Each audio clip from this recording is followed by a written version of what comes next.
There is a jar sitting in a storage room in Luxor, Egypt. Most people who have seen it call it unremarkable. It is made of clay. It is roughly the size of a modern wine bottle. The surface is stained the particular shade of red-brown that pottery acquires after 3,000 years buried under sand. And the weight of everything we have forgotten. There is a text inscription along the neck. Short, utilitarian. Translated, it reads, Year 37. Wabet meat. Prepared by the slaughterhouse. That's it. No prophecy, no prayer, no royal decree. Just a label. The kind of label that tells you this jar was filled during the 37th year of a pharaoh's reign, packed with preserved meat from an official slaughterhouse, and sent somewhere important. Most people walk right past it. But hidden inside that inscription is something that shouldn't exist, because the 37th year of Amenhotep III's reign corresponds to approximately 1352 BCE. That is the last known active year of his rule. The year before his son, the most radical, the most dangerous, and the most erased pharaoh in all of Egyptian history, seized power and attempted to burn the old world to the ground. And this jar was found not in a palace, not in a temple, not in a royal tomb. It was found lying in the street of a city that no one knew existed. A city that had been buried so completely, so thoroughly, that for 3,400 years, no one even looked for it. A city that now, with every new trench cut into the sand, appears to be larger than anything its era should have produced. Not a myth, not a metaphor, an actual city. Under the Egyptian desert, half a kilometer of mud brick walls, industrial furnaces, administrative compounds, sealed storage rooms, and at least one chamber that the excavation team has not yet publicly opened. And if what that jar implies is true, if this city was operating at full capacity in the final weeks of Amenhotep's reign, then sealed and buried and hidden so completely that even the ancient Egyptians who came after forgot it was there, then our understanding of what happened in those years has a very serious problem. If you haven't already, subscribe. This investigation goes deeper than you think. Let's begin with what we actually know. In September of 2020, a team led by Dr. Zahi Hawass, arguably the most prominent Egyptologist alive, began excavating a patch of desert on the west bank of Luxor, roughly 3 kilometers north of Medinet Habu. Between the mortuary temples of Ramses III and Amenhotep III, the original objective was methodical and not particularly dramatic. The team was searching for the mortuary temple of Tutankhamun, which historical records suggested should be somewhere in this general vicinity. They were looking for a temple. What they found was a city. Within days of breaking ground, the excavation team began pulling mud bricks from the sand that bore a stamped royal cartouche, the oval seal signature of Amenhotep III, pharaoh of the 18th dynasty. The ruler who built the Colossi of Memnon,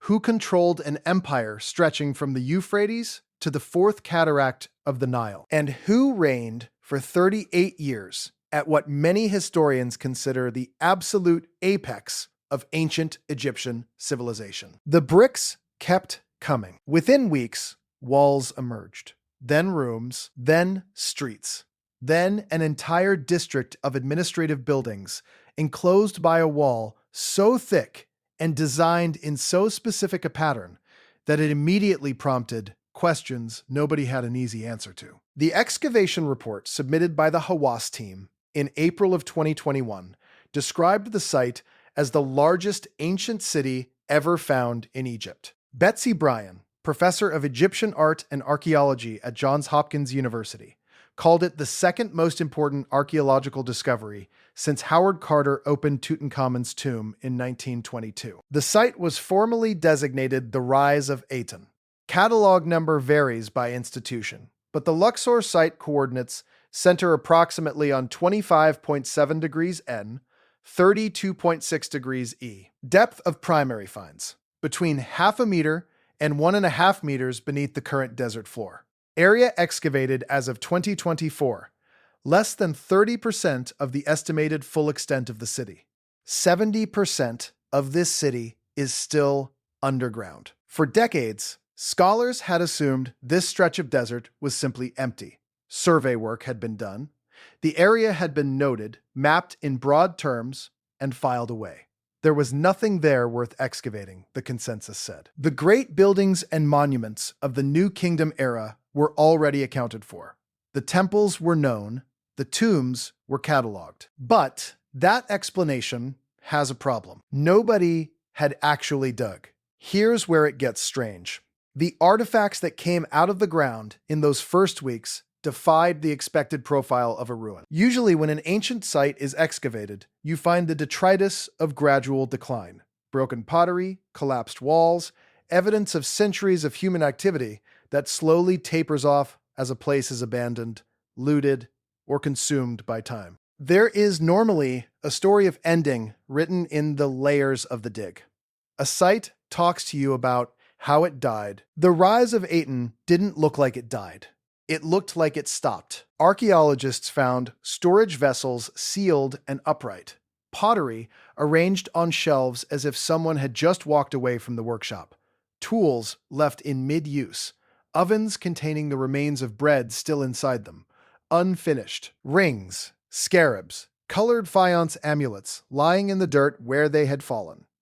Not scattered by centuries of looters, but dropped as if in the middle of a working day. The comparison to Pompeii was made almost immediately, but it requires a clarification. Pompeii was suspended by catastrophe, by violence, by volcanic ash that covered everything in a single terrifying morning. No one compares Pompeii to ordinary abandonment. But there is no volcano near Luxor.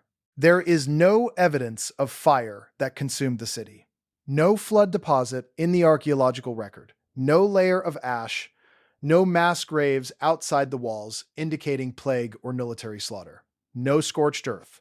No arrowheads in the walls. Nothing that explains the sudden, complete, and total cessation of activity in a city that had been operating, by the evidence of that dated storage jar, at full administrative and industrial capacity in the 37th year of Amenhotep III's reign, and then simply stopped. The city is divided into 3 main sectors. Each one holds a different kind of evidence, and each one, when examined closely, contains a clue that the mainstream narrative has not yet fully absorbed. The first clue is the wall. The administrative and residential district at the Rise of Aten is not enclosed by a standard perimeter wall.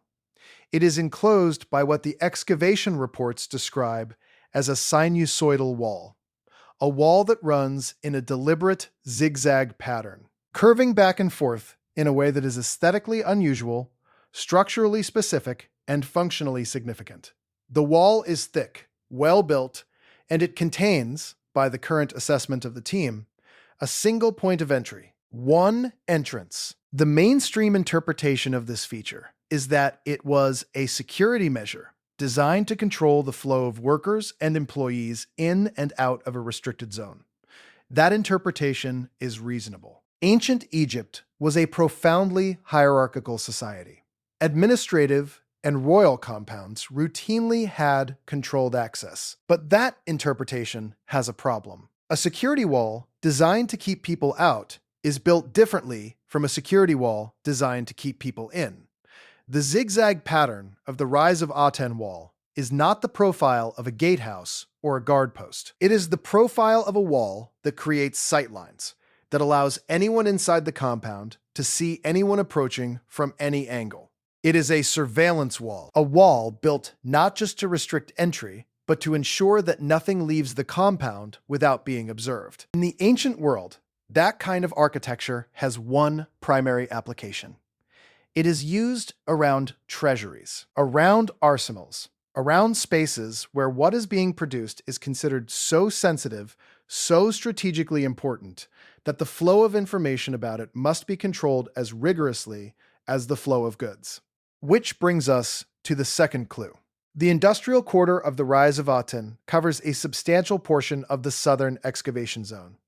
It contains multiple ovens, multiple workshops, evidence of systematic, large-scale production activity. And among the materials recovered from those workshops are traces of the two industries that, in ancient Egypt, were the exclusive domain of the royal court: faience and glass. Faience, the blue-green glazed ceramic material that appears in virtually every important Egyptian religious and royal context, required precise temperature control, specific mineral combinations, and a level of craft specialization that was not available to ordinary artisans in provincial workshops. It was a royal industry, a state-controlled technology. Glass manufacture in the New Kingdom was, if anything, even more restricted. Egypt, in the 14th century BCE, was one of the few places on Earth where true glass, not obsidian, not natural vitrification, but intentionally manufactured, deliberately shaped glass was being produced. Letters from foreign kings in this period specifically beg the Egyptian pharaoh for glass as a diplomatic gift in the same terms they used to request gold. Glass was that valuable. Glass was that rare. And the Rise of Aten was producing both. At industrial scale, behind a wall with one entrance, in a city nobody knew existed. They weren't guessing. They were manufacturing. And they were manufacturing precisely the materials used to produce the religious and astronomical instruments, the ceremonial objects, the sacred amulets, and the optical devices associated with the most important temples and observatories in Egypt.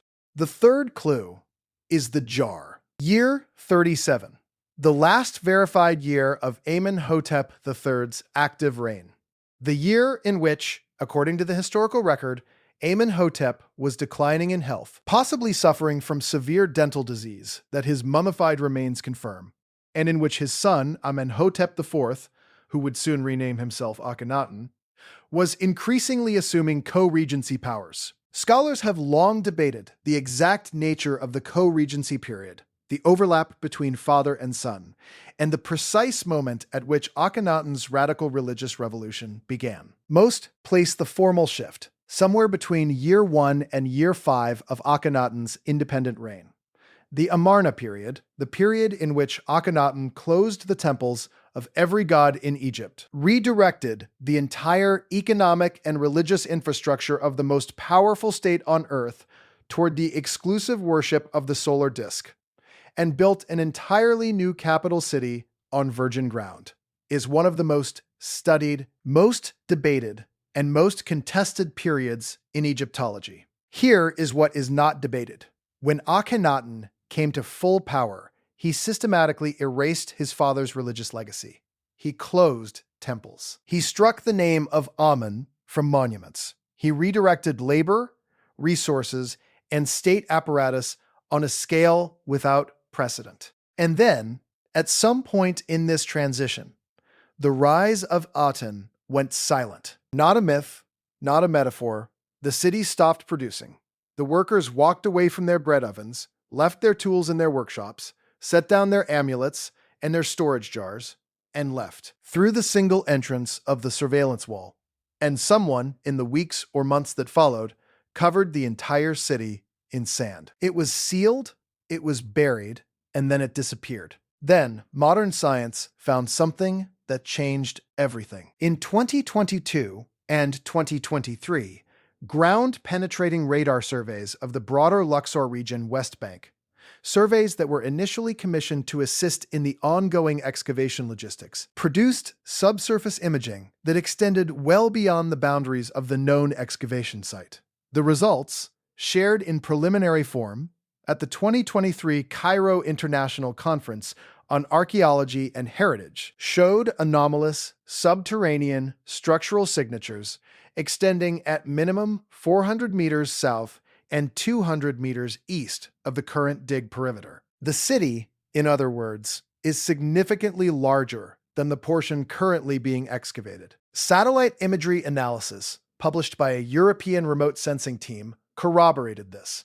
The thermal differential imaging, which detects the temperature difference between disturbed soil containing buried structures and undisturbed desert matrix, outlined a footprint that some analysts estimated at over 28,000 square meters of built environment. That would make the Rise of Aten not merely a royal administrative city. That would make it a metropolis. And somewhere beneath the administrative quarter that has already been excavated, the team flagged a specific location in their internal reports.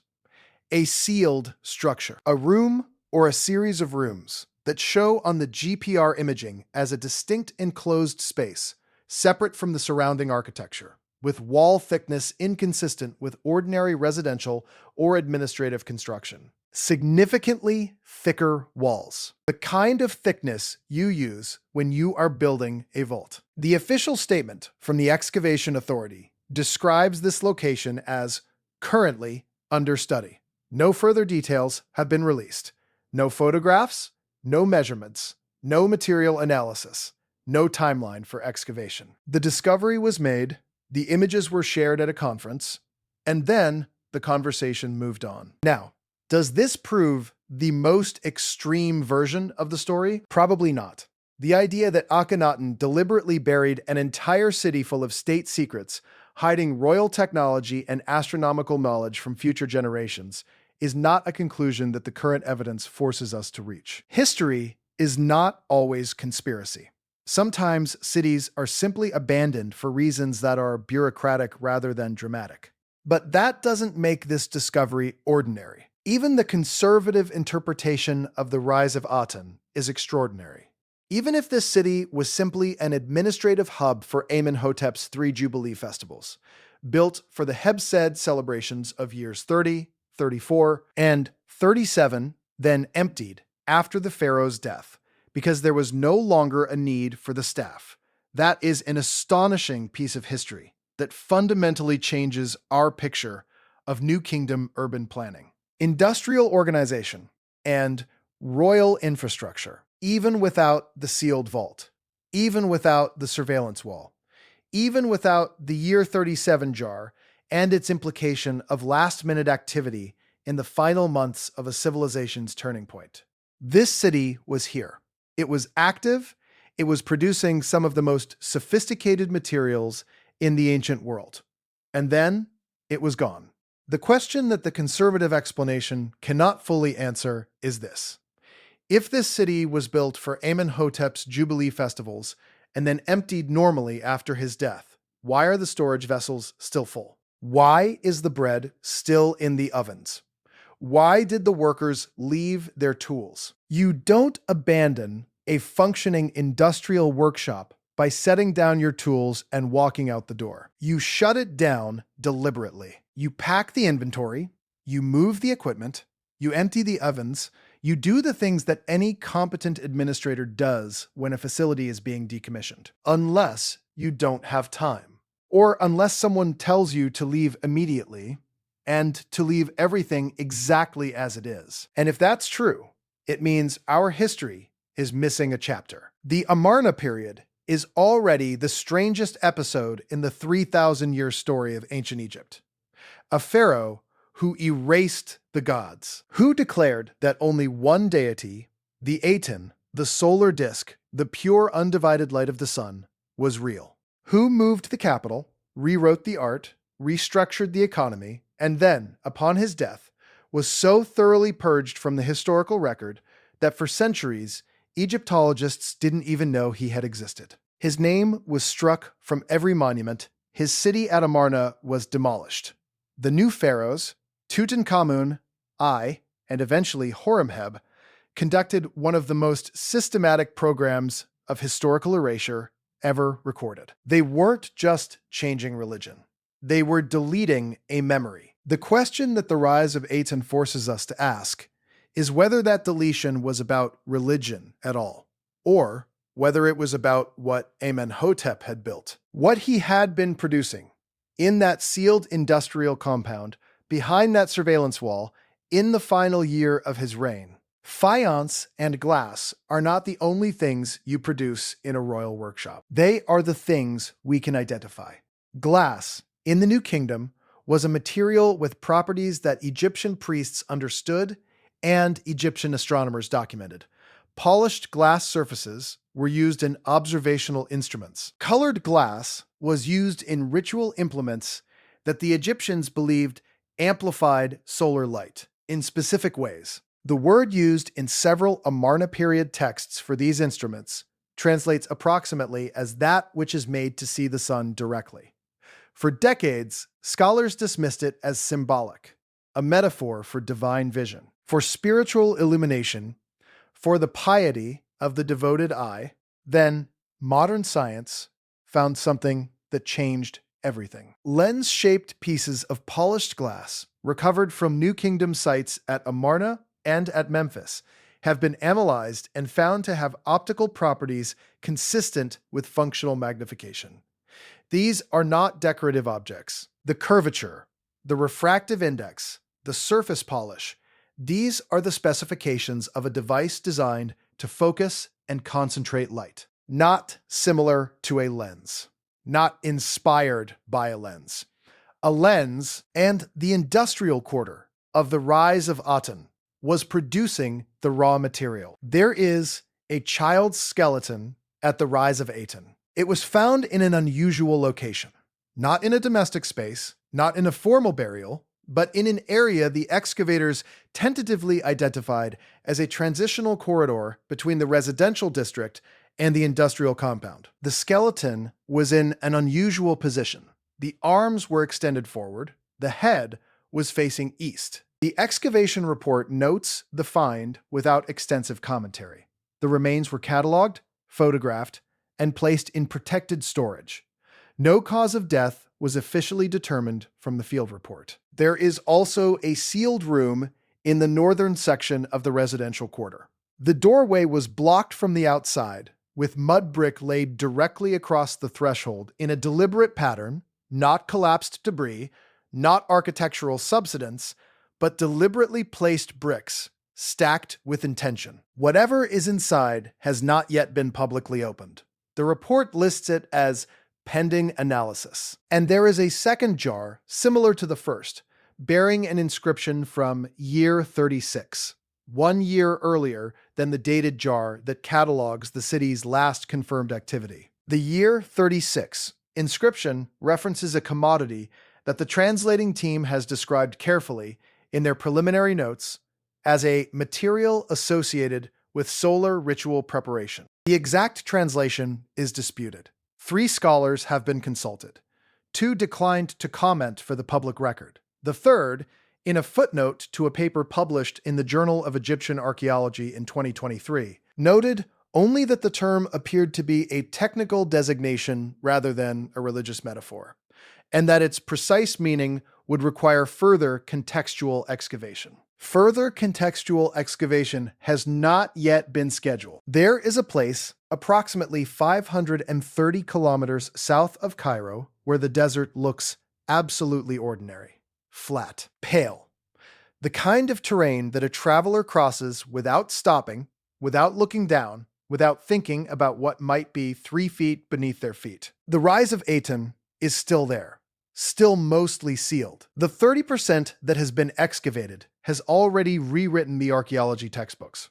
The other 70% waits in the dark, under the weight of 34 centuries of sand and silence. The vault beneath the administrative quarter, if that is what it is, sits undisturbed.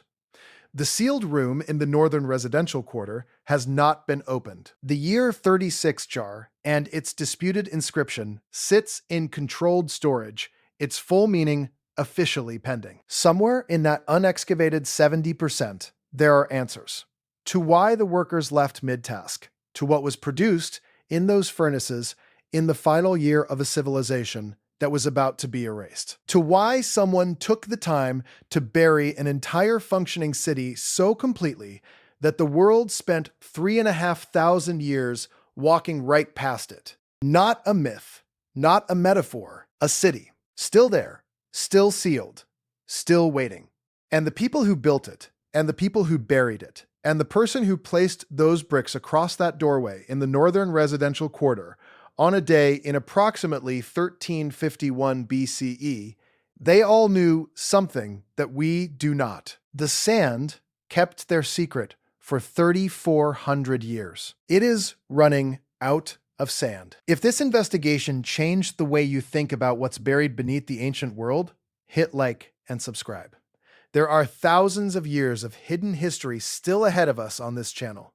And if you want to go deeper, watch the next video, where we examine the strange astronomical alignments encoded into the temples Akhenaten built at Amarna. Structures that modern satellite imaging has revealed point not to the sun he claimed to worship, but to something else entirely.